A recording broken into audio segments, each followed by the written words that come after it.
महाशिवरात्रि पर गलती से भी ऐसे व्रत कभी मत रखना और ना ही महाशिवरात्रि पर यह 5 गलती करना, नहीं तो पूरी जिंदगी बर्बाद रहोगे।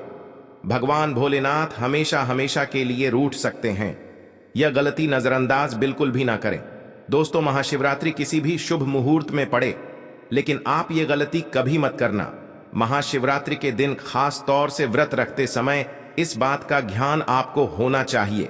शिवरात्रि के दिन यह 5 गलती करना आपको भारी पड़ सकता है। इस दिन भगवान भोलेनाथ और माता पार्वती जी की पूजा शुभ काल के दौरान ही करना चाहिए। तो ऐसे में हम यह जानते हैं कि शिवरात्रि पर क्या गलतियां नहीं करना चाहिए जिससे भगवान भोलेनाथ क्रोधित ना हो। तो चलिए जानते हैं दोस्तों, शिवरात्रि के दिन क्या करें। महाशिवरात्रि के दिन व्रत करें और सुबह जल्दी उठे, स्नान करें और साफ सुथरे कपड़े पहने। शुभ काल में मंदिर जाकर भगवान भोलेनाथ जी को जल और दूध चढ़ाएं। इस दिन भगवान भोलेनाथ जी का ध्यान करें। ओम नमः शिवाय का जाप अवश्य करें। इस दिन आपको भोजन ग्रहण नहीं करना है, इसीलिए अगर आपने व्रत किया है तो सिर्फ फल खाकर ही व्रत पूरा करें और हो सके तो पूरा दिन फल भी खाएं और दूसरे दिन व्रत छोड़ें। अगर आपसे नहीं हो पा रहा तो आप एक समय में भोजन कर सकते हैं। दोस्तों, वीडियो आगे शुरू करें। इस अवसर पर आपको क्या गलती नहीं करना चाहिए जिससे भगवान भोलेनाथ क्रोधित ना हो। दोस्तों, चाहे कुछ भी हो जाए, महाशिवरात्रि के दिन मांस मदिरा का सेवन गलती से भी मत करना, नहीं तो आपके साथ कुछ भी हो सकता है। महाशिवरात्रि के दिन देर तक कभी ना सोएं, इससे आपका भाग्य बिगाड़ सकता है। भगवान भोलेनाथ रूठ सकते हैं। महाशिवरात्रि के दिन दाल, चावल या गेहूं से बने पकवान नहीं खाना चाहिए। इस दिन आप सिर्फ फल, दूध, चाय और कॉफी ले सकते हैं। दोस्तों, अगर आप भगवान भोलेनाथ जी को प्रसन्न करना चाहते हैं तो इस दिन काले कपड़े भूलकर भी मत पहनना। इस दिन जितना ज्यादा हो सके भगवा रंग, यह लाल रंग का ही कपड़ा पहने, बहुत ही शुभ और मंगलकारी माना जाएगा। इस दिन गलती से भी पति पत्नी शारीरिक संबंध भूलकर भी ना बनाएं, अन्यथा भगवान भोलेनाथ के क्रोध का सामना आपको करना पड़ेगा। इस दिन जितना ज्यादा हो सके दान पूर्ण करें। भगवान भोलेनाथ को अगर खुश करना है तो यह बातें गांठ बांध लें। दोस्तों, यह पाप कभी मत करना। महाशिवरात्रि के इस पावन अवसर पर शिवलिंग पर भूलकर भी यह चीजें मत चढ़ाना, नहीं तो जिंदगी भर आपको किसी बड़ी परेशानी का आपको सामना करना पड़ सकता है। आपका व्रत टूट भी सकता है। भगवान भोलेनाथ अत्यंत क्रोधित हो सकते हैं, जान लीजिए, नहीं तो आपके व्रत रखने का कोई भी फायदा नहीं। तो चलिए जानते हैं दोस्तों। नंबर 1, तुलसी। पौराणिक कथाओं के मुताबिक तुलसी को माता लक्ष्मी जी का स्वरूप माना जाता है। माता लक्ष्मी जी भगवान विष्णु जी की अर्धदांगिनी है। भगवान विष्णु शालिग्राम की पूजा में ही तुलसी का प्रयोग किया जाता है। ऐसे में शिवलिंग पर तुलसी का प्रयोग वर्जित है। यह आपको पाप का भागीदार बना सकता है। ऐसा अनर्थ कभी मत करना दोस्तों। नंबर 2, सिंदूर। सिंदूर एक प्रकार से श्रृंगार की वस्तु है जो सभी देवियों को चढ़ाया जाता है, परंतु भगवान भोलेनाथ बैरागी हैं और वह महाकाल है, इसीलिए उन्हें सिंदूर नहीं चढ़ाया जाता है। ऐसा पाप आप कभी मत करना दोस्तों। नंबर 3, शिवरात्रि के पावन अवसर पर जितना ज्यादा हो सके आपको भगवा रंग पहनना चाहिए। भगवान भोलेनाथ अति प्रसन्न होते हैं। इस दिन काले कपड़े पहनने से बचना चाहिए और मंदिर में काले वस्त्र पहनकर कभी प्रवेश न करें। दोस्तों, नंबर 4, हल्दी। सभी देवी देवताओं की पूजा में हल्दी का उपयोग किया जाता है, लेकिन कुछ का मानना है कि विनाश के देवता भगवान भोलेनाथ जी को अर्पित नहीं करना चाहिए, क्योंकि हल्दी सौभाग्य का प्रतीक है। दोस्तों, 5 केतकी के फूल। पौराणिक कथाओं के मुताबिक केतकी के फूल भी शिवलिंग पर नहीं चढ़ाना चाहिए, क्योंकि एक बार केतकी के फूल भगवान ब्रह्मा के झूठ में साथ दिया था। यह बात जानकर भगवान भोलेनाथ ने क्रोध में आकर केतकी के फूल को श्राप दे दिया। दोस्तों, नंबर 6, नारियल पानी।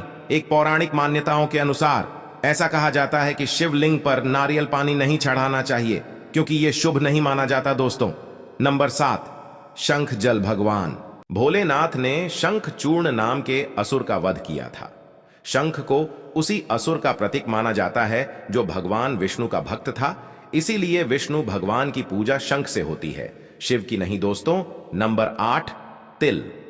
यह भगवान विष्णु के मैल से उत्पन्न हुआ था माना जाता है, इसीलिए इसे भगवान भोलेनाथ को नहीं अर्पित किया जाना चाहिए। दोस्तों, नंबर 9, टूटे हुए चावल। भगवान भोलेनाथ को अक्षत यानी साबुत चावल अर्पित किए जाने के बारे में शास्त्रों में लिखा है। टूटा हुआ चावल अपूर्ण और अशुद्ध होता है, इसीलिए यह भगवान भोलेनाथ को नहीं चढ़ता। आप ऐसा अनर्थ सेट करना, चावल चढ़ाने से पहले ध्यान से देख ले, कहीं चावल टूटा हुआ ना हो, खास तौर से शिवरात्रि पर। यह चीजें भगवान भोलेनाथ को चढ़ाने से भी व्यक्ति का भाग्य चमक उठता है। भगवान भोलेनाथ होते हैं अति प्रसन्न। तो चलिए जानते हैं दोस्तों। नंबर 11, गंगा जल भगवान विष्णु के चरणों से निकली और भगवान भोलेनाथ की जटा से धरती पर उतरी है। इसीलिए सभी नदियों में गंगा, परम पवित्र गंगा जल से भगवान भोलेनाथ का अभिषेक करने से मानसिक शांति और सुख की प्राप्ति होती है। दोस्तों, नंबर 12, गन्ने का रस और का प्रतीक माना जाता है। शास्त्रों में इसे बहुत ही पवित्र माना गया है। प्रेम के देवता कामदेव का धनुष गन्ने से बना है। देव प्रबोधनी एकादशी के दिन गन्ने का घर बनाकर भगवान विष्णु की देवी तुलसी की पूजा की जाती है। दोस्तों, नंबर 13, 3 पत्तों वाला बेलपत्र। 3 पत्तों वाला बेलपत्र जो कटा फटा नहीं हो, ऐसा भगवान भोलेनाथ को चढ़ाएं। 3 पत्तों वाला बेलपत्र त्रिदेव ब्रह्मा विष्णु महेश का प्रतीक माना जाता है। महाशिवरात्रि के अवसर पर बेलपत्र अर्पित करने से शिवलोक की प्राप्ति होती है, ऐसा पुराणों में बताया गया है। दोस्तों, नंबर 14, धतूरे का फूल। धतूरे के फल के समान धतूरे का फूल भी भगवान भोलेनाथ को प्रिय है। इसका कारण यह है कि यह सफेद होता है और औषधीय कारणों से गुणकारी होता है। मानसिक शांति के लिए धतूरे के पुष्प को शिवलिंग पर अर्पित करें। दोस्तों, नंबर 15, चांदी के नाग नागिन के जोड़े कि ग्रहों के अशुभ प्रभाव के कारण घर में सुख शांति की कमी और आर्थिक परेशानियों को दूर करने के लिए महाशिवरात्रि के अवसर पर भगवान भोलेनाथ को नाग नागिन के जोड़े समर्पित करें। इससे काल सर्प और नाग दोष समाप्त होता है। दोस्तों, नंबर 16, धतूरा। भांग की तरह धतूरा भी एक जड़ी बूटी है। भगवान भोलेनाथ के सिर पर चढ़े विष के प्रभाव को दूर करने के लिए धतूरे का प्रयोग भी किया गया था, इसीलिए भगवान भोलेनाथ को धतूरा भी प्रिय है। महाशिवरात्रि के अवसर पर शिवलिंग पर धतूरा अर्पित करें, इससे शत्रुओं का भय दूर होता है, साथ ही धन संबंधी मामलों में उन्नति होती है। दोस्तों, नंबर 17, भांग। भगवान भोलेनाथ ने हलाहल विषपान किया। इस बीज के उपचार के लिए कई तरह की जड़ी बूटियों का प्रयोग देवताओं ने भी एक है, इसीलिए भगवान भोलेनाथ को अत्यंत प्रिय है। और से शिवरात्रि के अवसर पर भांग के पत्ते को पीसकर दूध या जल में घोलकर भगवान भोलेनाथ का अभिषेक करें तो रोगों से मुक्ति मिलती है। दोस्तों, अब बात करते हैं कि आपको महाशिवरात्रि व्रत में क्या खाना। देखिए दोस्तों, जो महाशिवरात्रि होती है वह गंगा जल की हर एक बूंद की तरह पवित्र मानी गई है, शुभकारी मानी गई है। हमारे हिंदू परंपरा में शिवरात्रि का बहुत महत्व है और यह पर्व फाल्गुन मास के कृष्ण पक्ष की चतुर्दशी को मनाया जाता है। भगवान भोलेनाथ भोले भंडारी हैं। वे एक लोटा जल से भी प्रसन्न हो जाते हैं, मात्र एक बेलपत्र से भी अति प्रसन्न हो जाते हैं। लेकिन भगवान भोलेनाथ शीघ्र ही गुस्सा भी हो जाते हैं। जहां भगवान भोलेनाथ को कुछ चीज प्रिय है, तो वहीं कुछ चीज आप यह भी हैं, कुछ चीज ऐसी हैं जिनका भगवान भोलेनाथ की पूजा में अगर इस्तेमाल ना किया जाए तो भगवान भोलेनाथ का पूजन अधूरा रह जाता है। वही कुछ चीजें ऐसी होती हैं जो अगर अनजाने में आप भगवान भोलेनाथ को अर्पित कर देंगे तो उससे भगवान भोलेनाथ आपसे रुष्ट हो जाएंगे।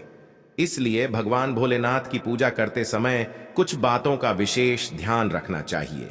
आज के इस वीडियो में हम आपको बताएंगे कि महाशिवरात्रि के पावन पर्व पर क्या करें क्या ना करें, कौन सी ऐसी वस्तुएं हैं जो भगवान भोलेनाथ को अति प्रिय हैं और कौन सी ऐसी वस्तु है जो भगवान भोलेनाथ को बिल्कुल भी प्रिय नहीं है, और कौन सी वस्तु है जो भगवान भोलेनाथ को भूल से भी अर्पित नहीं करना चाहिए। दोस्तों, वीडियो आगे शुरू करें उससे पहले भगवान भोलेनाथ जी के सच्चे भक्त द वास्तु शास्त्र चैनल की इस वीडियो को एक लाइक अवश्य कर दें और बॉक्स में जय भोलेनाथ अवश्य लिख दें, जिससे कि भगवान भोलेनाथ जी का आशीर्वाद आपको सीधे प्राप्त हो सके। दोस्तों, सबसे पहले जानते हैं कि महाशिवरात्रि के पावन पर्व पर क्या करना चाहिए जिससे कि भगवान भोलेनाथ और माता पार्वती का आशीर्वाद आपको प्राप्त हो। महाशिवरात्रि के दिन भगवान भोलेनाथ की पूजा सफेद या लाल रंग के वस्त्र धारण करके ही करें। सफेद और लाल रंग के वस्त्र धारण कर भगवान भोलेनाथ का पूजन करना बहुत ही शुभ माना जाता है। यदि संभव हो तो इस दिन पूजा में बिना सिले हुए वस्त्र पहने महाशिवरात्रि के पावन पर्व पर भगवान भोलेनाथ की शिवलिंग का पूजन अवश्य ही करें। शास्त्रों के अनुसार महाशिवरात्रि के दिन ही भगवान भोलेनाथ शिवलिंग के रूप में प्रकट हुए। इसलिए इस दिन शिवलिंग का पूजन करना सबसे ज्यादा श्रेष्ठ माना जाता है। शिवलिंग का पूजन करने से भगवान भोलेनाथ और माता पार्वती की असीम कृपा प्राप्त होती है। वैसे तो महाशिवरात्रि पर भगवान भोलेनाथ का पूजन रात्रि के चारों पहाड़ में किया जाता है। दोस्तों, इस बार पंचांग के अनुसार फाल्गुन माह के कृष्ण पक्ष की चतुर्दशी तिथि की शुरुआत 8 मार्च रात में 9:47 से होगी। इस तिथि का समापन अगले दिन 9 मार्च शाम 6:17 पर होगा। महाशिवरात्रि व्रत के दिन भगवान भोलेनाथ जी की उपासना निशिता काल में की जाती है, इसलिए महाशिवरात्रि व्रत इस साल 8 मार्च 2024 शुक्रवार के दिन रखा जाएगा।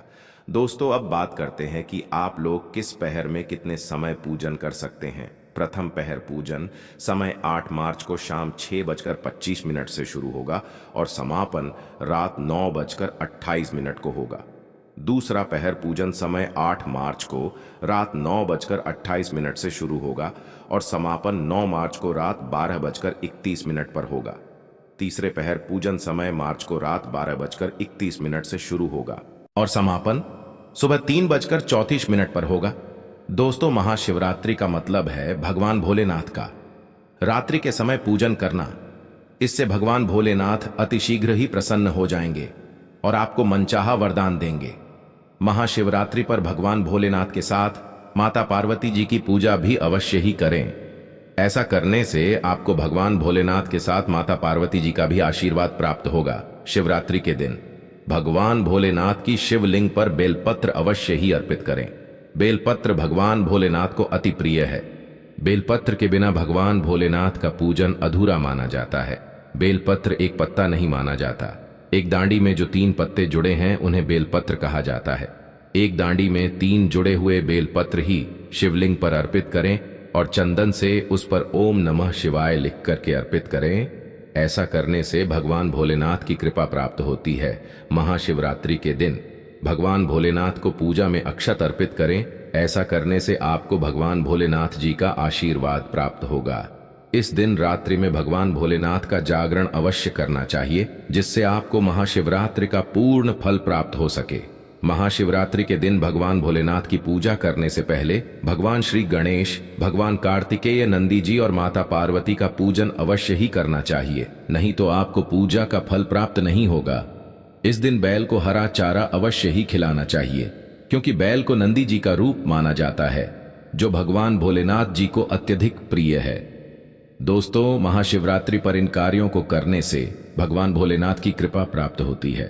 दोस्तों, अब बात करते हैं कि आपको महाशिवरात्रि के दिन क्या क्या खाना चाहिए। शिव पुराण के अनुसार माना जाता है कि महाशिवरात्रि पर व्रतधारी को धतूरा अवश्य खा लेना चाहिए।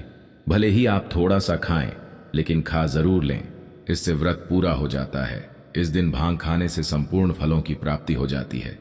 अगर आप भांग नहीं खाते हैं तो इसे थोड़ा बहुत छक लें, नहीं तो आपका व्रत अधूरा माना जाएगा। दोस्तों, महाशिवरात्रि के पावन पर्व पर भगवान भोलेनाथ और माता पार्वती जी की कृपा प्राप्त करने के लिए इन सभी बातों का विशेष ध्यान रखें, जिससे आपको व्रत और पूजा का पूर्ण फल प्राप्त हो और भगवान भोलेनाथ और माता पार्वती जी की आपको कृपा मिल सके। बहुत सी चीजें इस दिन के व्रत में ऐसी होती हैं जो आपको नहीं खानी चाहिए, और एक चीज ऐसी है जो महाशिवरात्रि के दिन जरूर खानी चाहिए, ताकि आपको इस व्रत का संपूर्ण फल मिले।